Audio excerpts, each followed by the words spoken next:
তো জনগণ, এবার দেখুন এসআইআর নিয়ে আমাদের ফুলকলি নায়িকা তথা তৃণমূলের এমএলএ সায়ন্তিকা ব্যানার্জি কি বলছেন।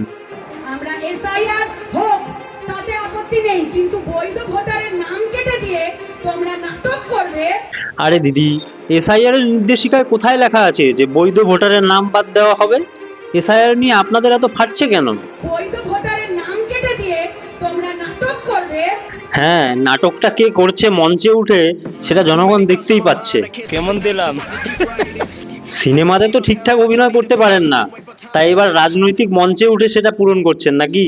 তোমরা নাটক করবে নিয়ে নিজেরা এই আরএসএস আর বিজেপির চক্রান্ত তোমরা গিয়ে মানুষকে গ্রাস করার চেষ্টা করবে। বলছি দিদি, ভাষণ দেওয়ার আগে আপনার লজিককে একটু অক্সিজেন দিয়ে আসুন, তাহলেই বুঝতে পারবেন যে এসআইআর নির্বাচন কমিশন করাচ্ছে না আরএসএস বিজেপির চক্রান্ত। একদম ঠিক। এদেরকে আবার লোকজন ভোট দিয়ে জেতায়, ভাবা যায়? চারিদিকে অশিক্ষিত।